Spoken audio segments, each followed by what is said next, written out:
16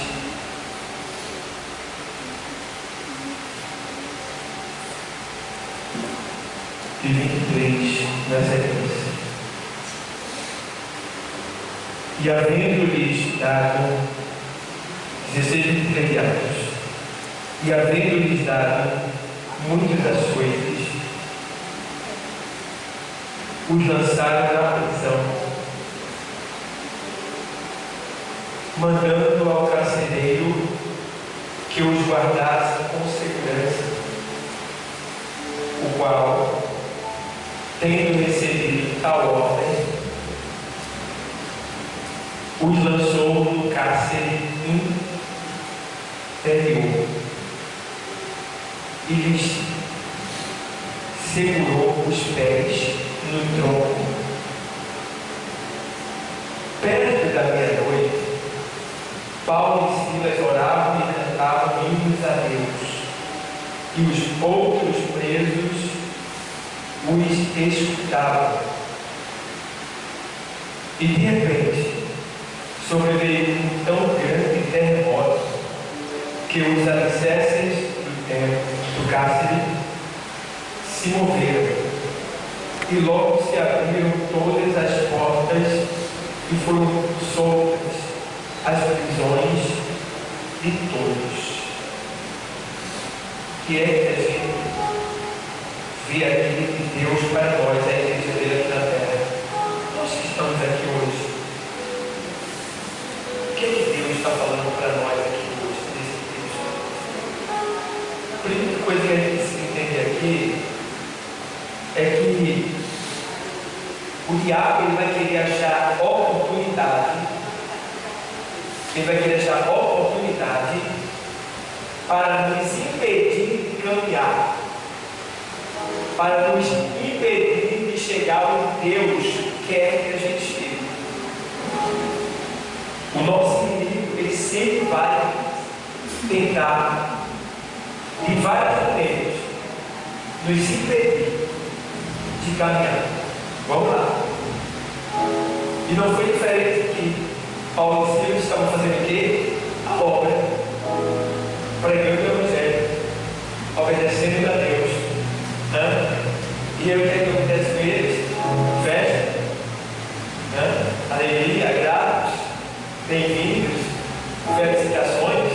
Não. O que aconteceu é que eles, por terem feito algo extraordinário, algo sobrenatural, que foi expulsar o demônio de uma pitonisa, uma adivinha. Por essa razão, eles foram presos. O diabo conseguiu prender os servos de quem? De Deus. O diabo conseguiu prender os servos de Deus. Deixa eu entender o mistério. Então o que é que o diabo agora se aproveita e faz o quê?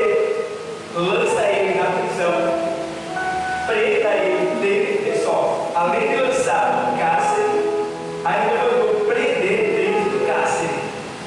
Então prende ele dentro da prisão, bota no tronco, e o tronco prendia os pés e as mãos. Eu só estou falando das mãos, os pés, perdão, mas os troncos das cadeias interior, eles eram quadrúpedes.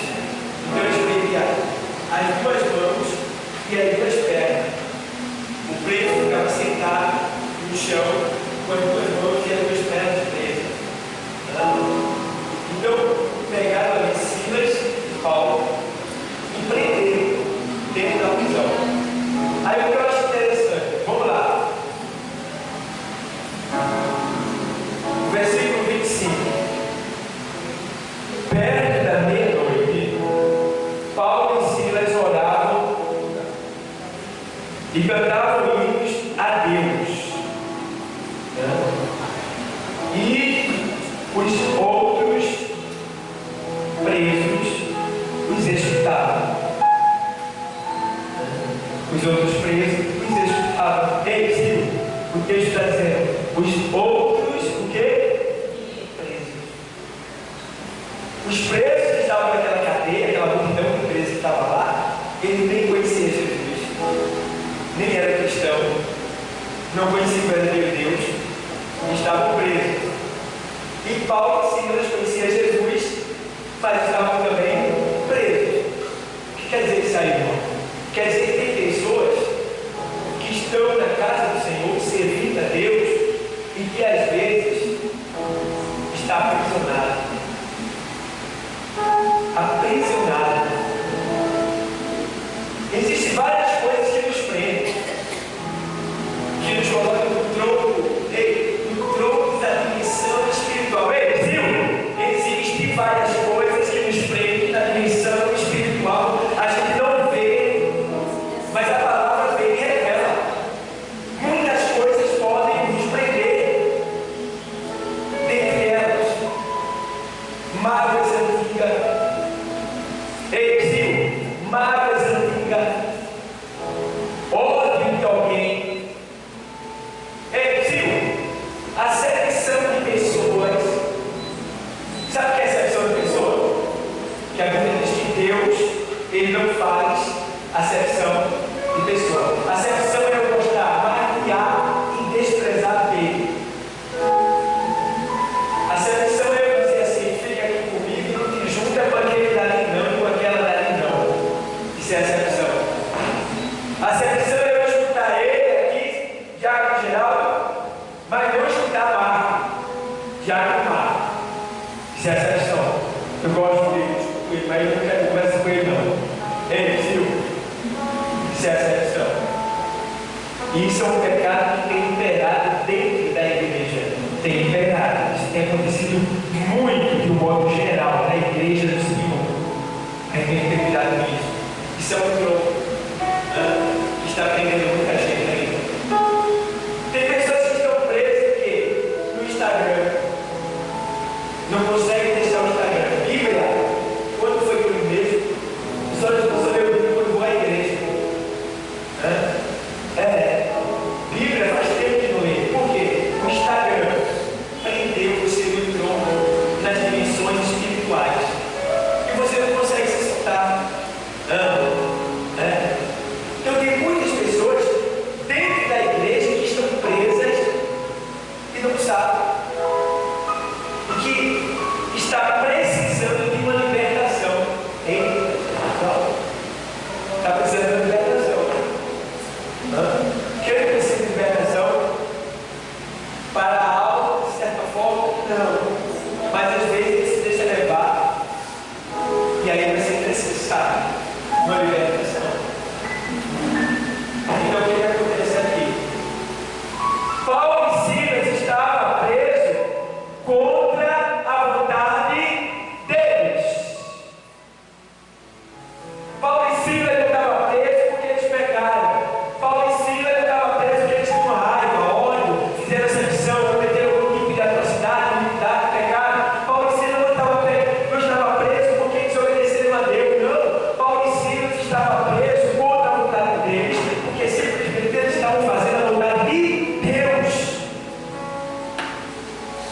Então pode ser até que alguém me prenda também, eu fazendo a vontade de Deus. Pode ser. Pode ser que alguém te prenda também, você fazendo a vontade de Deus. Mas se você estiver preso contra a sua vontade e contra a vontade de Deus, tem uma saída. A saída é o quê? Perto da meia-noite, Paulo e Silas cantavam e oravam ao Senhor. Oravam, cantavam hinos ao Senhor. O que é que eu vejo aqui? Vigília. Vigília. Tem muita gente da igreja que faz muitos anos que não faz uma vigília. O Senhor disse na sua palavra: eu amo os que me amam, e os que em madrugada me buscam, o que é que tem lá? Me acharão. Eles se morreram de novo. Eu amo os que me amam, e os que em madrugada me buscam me acharão. A expressão está os que, está no plural.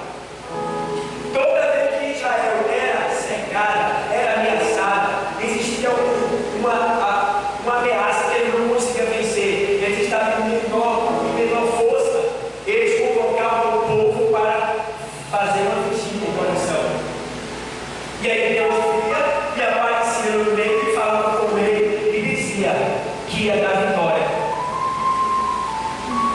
À meia-noite, o anjo veio, visitou o exército assírio que estava pronto para destruir o povo de Deus, e um anjo só matou 185 mil soldados de uma vez só. À meia-noite, o anjo da morte passou pelo Egito, pulando a casa dos servos de Deus e matando os que eram do Egito. À meia-noite, matou todo o primogênito do Egito, mas todo o primogênito que era de Deus sobreviveu.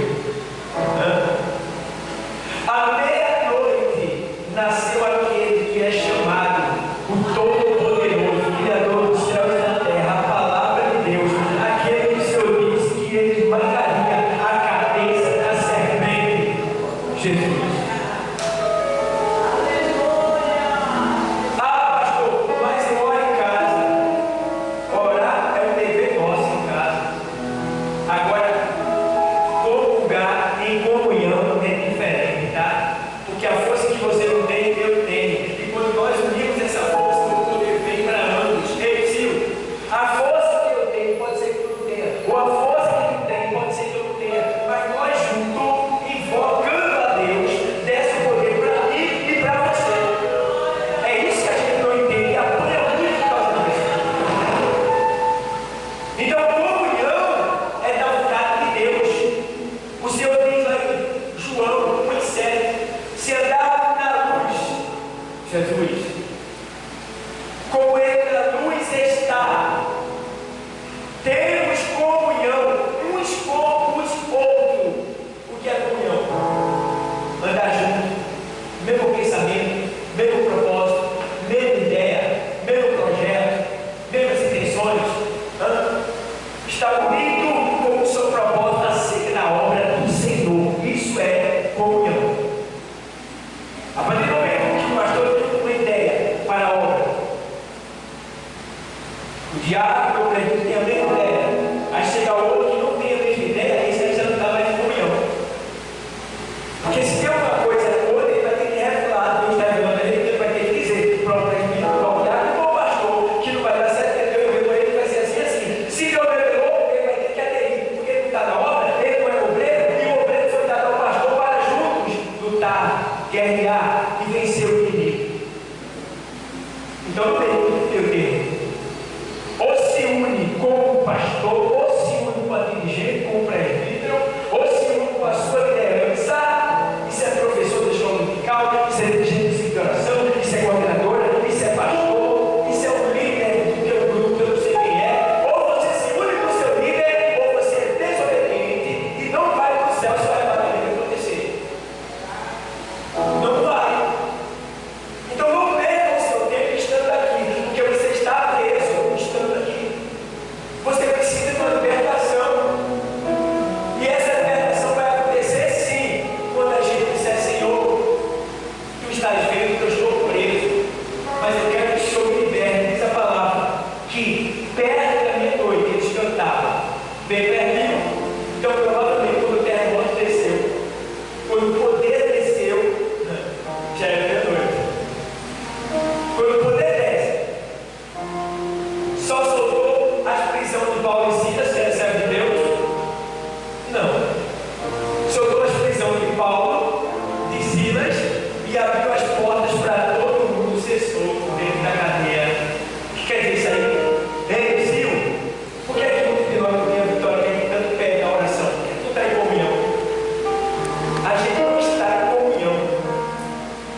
Daqui não, tem Capixaba, aqui é trigo. Mas tem Virgínia aqui, tem Virgínia na Guarujá. Vamos se juntar todo mundo da igreja, vamos estar aqui, e vem para a vigília. Ah, pastor, está perigoso, está perigoso, vamos fazer um teste. A gente se junta tudinho, e vai levar a dirigente guia lá da casa dela, tudo junto. Quero ver para o ladrão para chegar. Depois se junta tudinho e vai levar Deus lá da casa dela. Os que for mais longe, eu vou levar de carro em casa. Eu vou com o Diego e Bruno, levo lá. Quer que eu leve vocês até a porta de casa? Porque ele diz, não, pode ir para casa. A gente não vai comunhão com essa coisa, está entendendo? Se ele vai comunhão de perto dele, ele precisa perder esse medo. O medo não pode prevalecer. Quem tem que prevalecer é o poder, a palavra, o Espírito Santo de Deus nesse lugar. Então, medo vai para o inferno. Quem tem que prevalecer é a vontade de Deus. Que Deus continue abençoando toda a igreja. E fique ciente, igreja. Os convites que você lançar. Essa igreja, ela tem que continuar crescendo. Ela tem que continuar crescendo. Essa igreja, ela tem que prosperar. Então, tem que prosperar mais e mais. Porque ela tem crescido e tem prosperado. Ela tem que ser mais. Está pouco. Mas por que está pouco? Por causa da gente. O diabo não pode nada, nem com essa igreja e nem com a gente. O prejuízo da igreja está, sabe quem? Na carne. Na nossa carne. Mas quando você fizer isso, ó, na minha carne, a igreja tem vitória. Então, vença você, vença a sua carne e o diabo cai por terra. Porque o instrumento do diabo para nos derrubar é alimentar a nossa carne. Qual é o alimento da carne? Qual é o alimento da carne? Quem pode dizer? Tem alguém que pode dizer? 3 alimentos da carne? Quem pode dizer? Diga um alimento da carne, um alimento da carne. Um alimento da carne, que o diabo dá para ela. Ódio, inveja, mentira e outras coisas. Isso alimenta a carne, essa carne, aí para alimentar a alma e o espírito e a igreja não cresce. Mas hoje Deus está aqui revelando para me consertar, me consertar. Eu preciso de você, eu preciso. Não sou eu que tem aqui. Você precisa de se consertar também. Porque Jesus está chegando e a gente não pode ficar. Vai todo mundo subir debaixo do sangue, nem que seja, meu Deus do céu, debaixo do sangue de Jeová, mas só, porque a palavra